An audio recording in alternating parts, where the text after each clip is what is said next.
আমাদের অনেকের কাজ কারবার দরবেশ বাবার মতো গাড়ি গাড়ি দেখতে পাচ্ছি। ওর একটা বক্তব্য শুনেছিলাম কয়েকদিন আগে, ও বলেছে কোরআনেও সমস্যা আছে। এই নামটা নিয়ে, আহলে হাদিসের নাম নিয়ে অনেক মানুষ আজ মানুষকে ধোঁকা দিচ্ছেন। আহলে হাদিস এই শব্দটা খারাপ না, কিন্তু শব্দটা নিয়ে আজ ধোঁকা দিয়ে বোকা বানিয়ে অনেকে এখনো পর্যন্ত জালেমদের পা চাটতেছে। কালকের বক্তব্য ছিল একজনের রফিক নামে, আমি নাম নিয়েছি এই কারণে চেনার জন্য। এই লোকটা জানাচ্ছে এখন জনগণকে, আবু সাইদ নামে এই ছেলেটা শহীদ হয়নি, ও নিজে আত্মহত্যা করতে পাঠিয়েছিলেন। সবচাইতে বেশি কষ্ট সহ্য করেছিলেন হযরতে মুহাম্মাদুর রাসূলুল্লাহ। এনার পরে যার নামের তালিকা পাওয়া যায় তিনি হযরতে ইব্রাহিম আলাইহিস সালাম। এনার পরে যার নামের তালিকা আছে হযরতে নূহ আলাইহিস সালাম। এনার পরে যাদের নামের তালিকা আছে সিরিয়াল হিসাবে, আল্লাহ পাক কোরআনে কারিমে জানিয়েছেন, শারআ লাকুম মিনাদ-দীনি মা ওয়াসসা বিহি নূহা ওয়াল্লাযী আওহায়না ইলাইকা। আমি নির্ধারিত করে দিলাম, লিখে দিলাম, নির্ধারণ করে দিলাম, আমি আল্লাহ সই স্বাক্ষর করে দলিল করে দিলাম তোমাদের জন্য। নূহ আলাইহিস সালামকে, ইব্রাহিম আলাইহিস সালামকে, ঈসা আলাইহিস সালামকে, এই সমস্ত মুসা আলাইহিস সালাম, এই বড় বড় নবীদের নামগুলো দিতে দিতে আল্লাহ জানিয়েছেন, হে নবী, এই প্রত্যেকটা নবীকে কিন্তু আমি আল্লাহ জানিয়েছিলাম আন আকিমুদ্দিন, তোমরা দিন কায়েম করো। আপনাকেও আমি ওহী করলাম ঠিক ওইভাবেই, ওয়াওহাইনা ইলাইকা, আপনার প্রতি আমার একই ওহী, আন আকিমুদ্দিন, আপনি দিন কায়েম করেন জমিনে, ওয়ালা তাতাফাররাকু ফি, এ বিষয়ে কোনো ফতোয়াবাজি করবেন না। সময় কিন্তু এসে গেছে এখন এই দেশে ঠিক ওই রকম। আর যে যেখানে যে মতে চলেন না কেন, সবাইকে আমরা আহ্বান জানাচ্ছি, সবাই আসেন ঐক্যবদ্ধ হয়ে আল্লাহর দিন, কোরআনে কারিম, ইসলাম এই দেশে আমরা এখন কায়েম করার পরিবেশ তৈরি করি। সত্যি যদি এটা কায়েম না হয়, হালালকে হালাল জেনে অনেক সময় মানা যাবে না, হারামকে হারাম জানার পরও ছেড়ে দেওয়া যাবে না। এ 17 বছর যেটা দেখলাম, এই জন্য আমাদের সবচাইতে বড় কাজ হবে এখন আল্লাহর এই জমিনে আল্লাহর দিন কি করে কায়েম করা যায়, দাঁড় করানো যায়। বিশ্ব নবী মুহাম্মদুর রাসূলুল্লাহকে আল্লাহ রাসূল বলে ঘোষণা দিচ্ছেন যে, হে নবী, আপনি আপনার পরিচয় উম্মতদের সামনে দেবেন যে আমি তোমাদের জন্য রাসূল হয়ে এসেছি। 511 জন রাসূলের কথা আমরা পড়েছি, আর বাকিগুলো সব আল্লাহ নবী হিসাবে পাঠিয়েছিলেন। এই সমস্ত মানুষদের দায়িত্ব কোরআনে কারিমে এক একটি আয়াতের ভেতরে আল্লাহ দিয়েছেন, ওয়ালাকাদ বা'আসনা ফি কুল্লি উম্মাতির রাসূলান আনি ইবুদুল্লাহ ওয়াজতানিবুত তাগুত। রব্বুল আলামিন বলেন,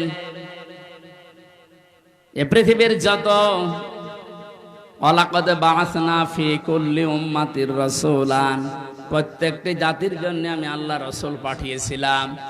প্রতিটি নবী আর রাসূলদের জীবনের দায়িত্ব মূল ছিল দুইটা, তারা উম্মতদের কাছে যেই বলতেন আল্লাহর ইবাদত করো। কার ইবাদত? এই শব্দটা নিয়ে আজ হাজারো জায়গায় আমরা এই দেশের ভেতরে অনেক ভেজাল দেখতে পাচ্ছি। কমলে দিয়েছে ফ্যান, ইয়ার কি মারছেন এখানে বসে বসে।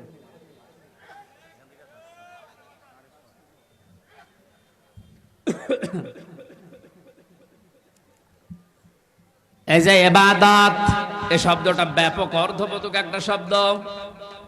এটা নিয়ে আজ হাজারো ঝামেলা ভেজাল তৈরি করে শব্দটাকে আজ কলঙ্কিত করে ফেলেছে অনেকে।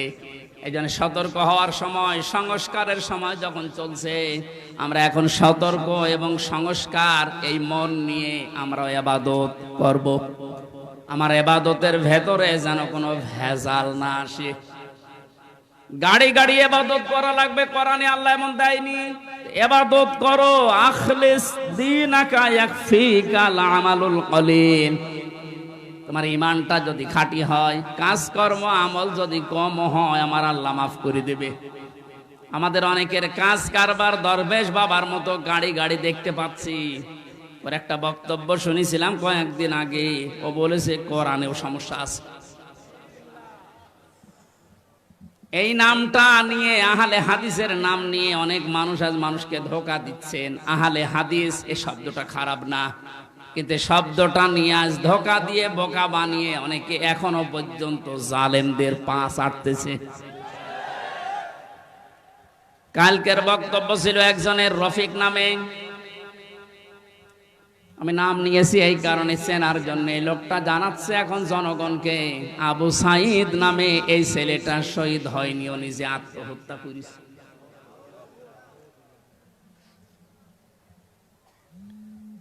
বিশ্বনবী কোরআন হাদিসের ভেতরে তিনি স্পষ্টভাবে জানিয়েছেন, কেউ যদি দেওয়াল চাপা পড়ে মারা যায় সে শহীদের মর্যাদা পায়, পানিতে ডুবে মারা যায় শহীদের মর্যাদা পায়। এ কথা কি নতুন শুনছেন? বলেন।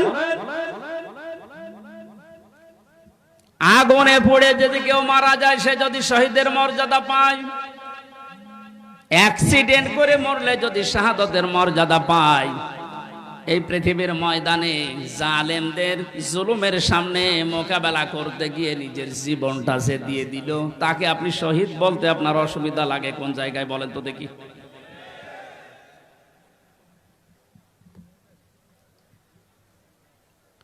এবার আমার দুইটা নোটিশ বলছে, যেহেতু এই শব্দটা শুনি আজ 2 দিন ধরে অনেক জালেমের দোসর যারা, তারা এখনো পর্যন্ত অপপ্রচার চালাচ্ছে এদের বিরুদ্ধে, এই জন্য 2টা নোটিশ বলছি। সূরা বাকারার 154 নম্বর আয়াত, 2 নম্বর পারা, 2 নম্বর পৃষ্ঠা, 12 নম্বর 13 নম্বর লাইনে আছে, ভালো করে মিলাবেন।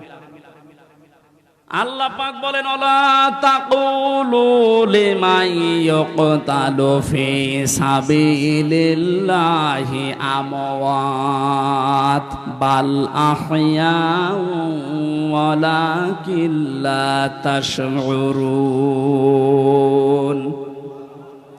আপনি হয়তো এভাবে এতদিন চিন্তা করেননি, যেভাবে আমি বলছি মিলিয়ে দেখেন। আল্লাহ বলেন, ওয়ালা তাকুলু, হে পৃথিবীর লোকেরা, কেউ এ কথা মুখ দিয়ে বলবা না। কথা বলে মানুষ কি দিয়ে? বলো না কেন? এজন্য মুখের ওপর আল্লাহ নোটিশ দিয়েছেন, কেউ এ কথা বলবা না। 1জন 2জন না, কেউ বলবা না, বহু বচন। লিমান ইয়াকতালু ফি সাবিলিল্লাহি আমওয়াত, আমি আল্লাহর জন্য, মানবতার জন্য যারা জীবন দিয়ে গেল, এ মানুষ মরে গেছে, এ কথা বলবা না। বাল আহয়াউন, বরং তারা জীবিত। ওয়ালাকিন লা তাশউরুন, কিন্তু তোমরা টের পাও না। এটা তো মুখের উপর আল্লাহ দিলেন, মানুষ মুখের পরে অন্তরেও ধারণা করতে পারে। ধারণা করা কি দিয়ে?